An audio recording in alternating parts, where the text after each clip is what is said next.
traffic, go runway 28. Alright, why don't we do some clearing turns? We'll do like a north, and then we'll do our maneuvers to the south, so we're not staring directly at the sun. Okay. Cessna 788, Mike Charlie flying, call tower, hold short, runway 28 right, landing traffic. Alright, there's 70.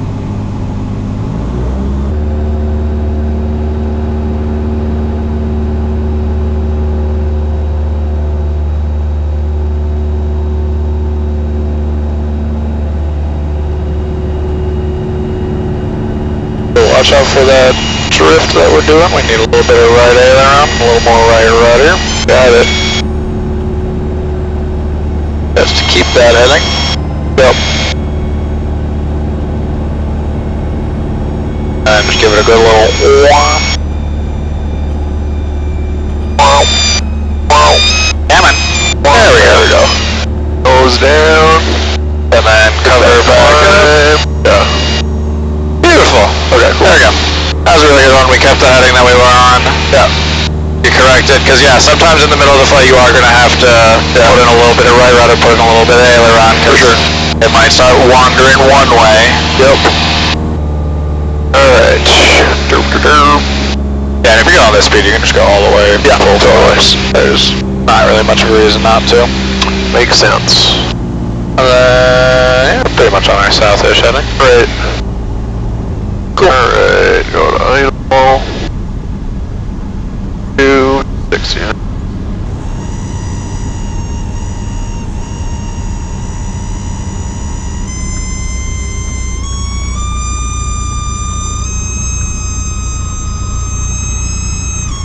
There's the stall.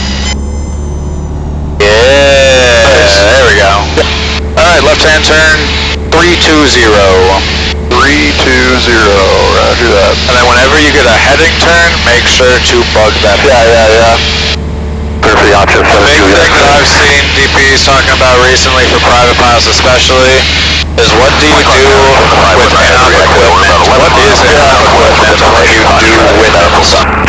So 91205 is part of it. So what I want you to think of when you think of, okay, this thing is not working, should I fly? Yeah. First question you're going to ask yourself is, would I fly without this? Yep. Notwithstanding, is it required? Would I fly without this? Yep. If you're not going to fly without it, doesn't matter. Yeah. Because clearly it doesn't matter if the law says you can, you're not going to fly without it. Right. Then you're going to look up TCDSs. Type certificate data sheets. So that is specific to your model and plane, and you fly without that on your plane. Got it. Then you're going to look at, any KOELs, kinds of equipment list. Again, those are for your plane. You need to have these. Yep. If those are all good, you might look at an MEL. We don't have an MEL, minimum equipment list, but those are also something that you would need to look at if your plane does have one. Yep. And then we get to 91205. Because 91205 is kind of the last one that we think about because it's only like the big main ones, right? Yeah. You know, like, does 91205 say that we can have a chip in our propeller? Yep. No, but the TCDS says that we can't. Got it. So those are the more specific ones to your airplane. And then 91205, which is your tomato flames, are going to be like, okay, well, non-specific to your airplane, you do need this for whatever you're doing. Yep.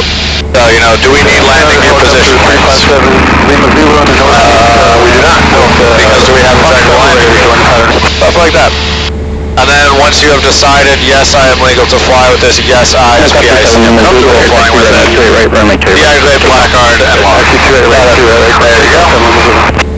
Alright, here we go.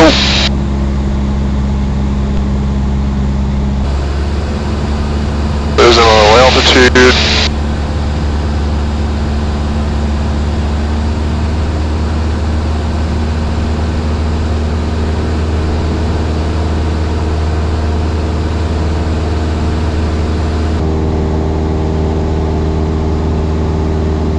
Yeah, it makes a huge difference with you in the seats. Hey, yes it is.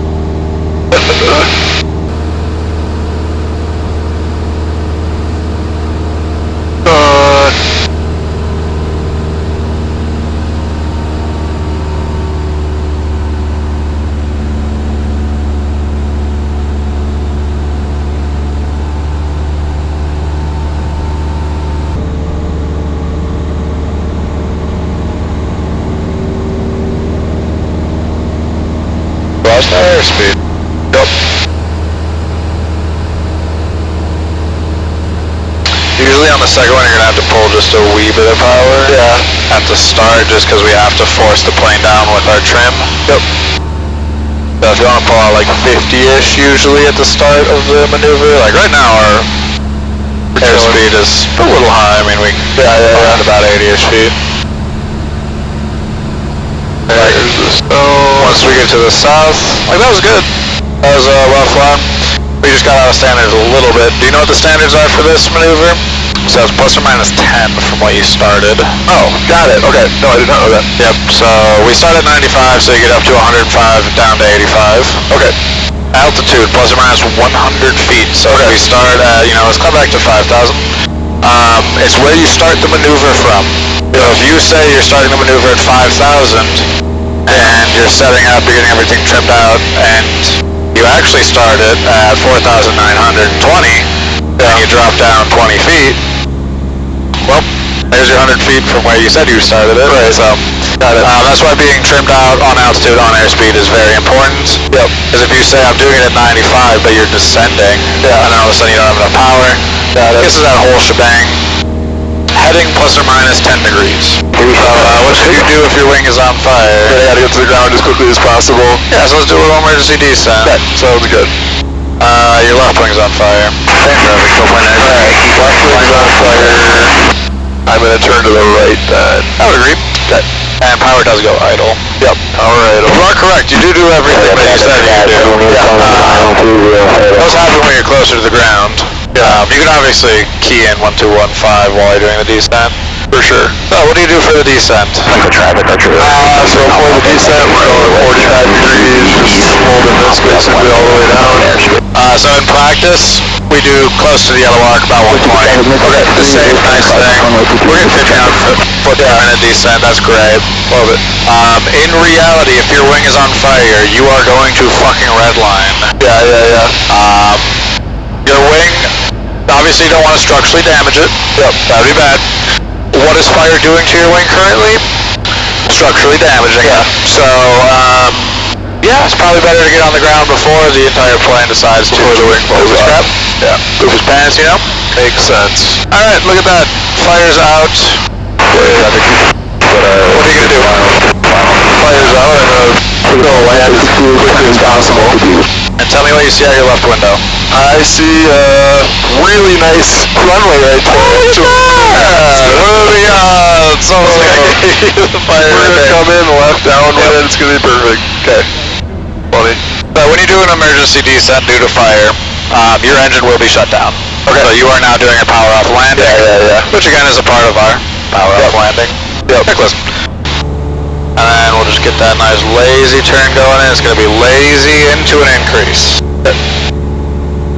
Right over an airport. Another thing we do have to do for all of these is we have to identify a suitable landing site in the event of an engine failure.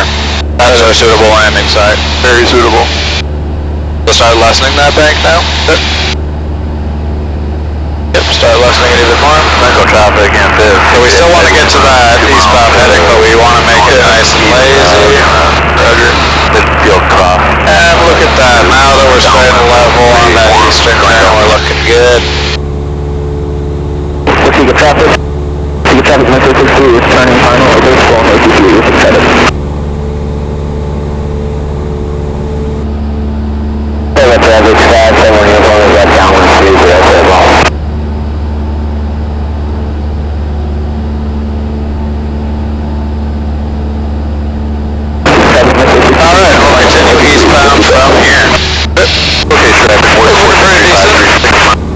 Could use some work. I think on our next flights we'll do a couple stalls, some steep turns, and then ground reference maneuvers. Sounds good. We're heading for now, call turn right to right, quick takeoff. Alright, there's the point. 1040 Delta, base jump through right to right, quickly out. On the outside.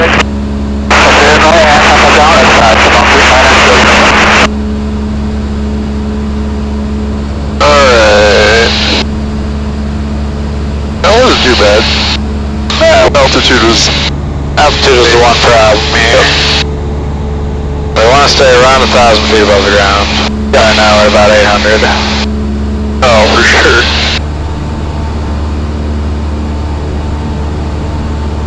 $500 minimum, right? Yep. I cut it a little too sharp.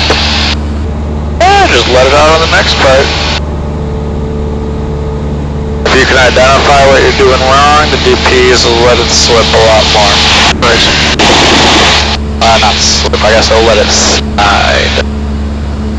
The word I'm looking for. You gotta own up to your mistakes.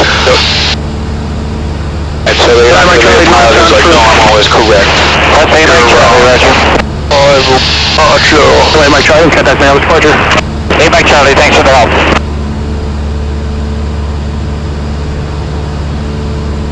We'll just turn all the way back to the west. We'll still keep our same distance, but we'll just bend it on the westbound heading.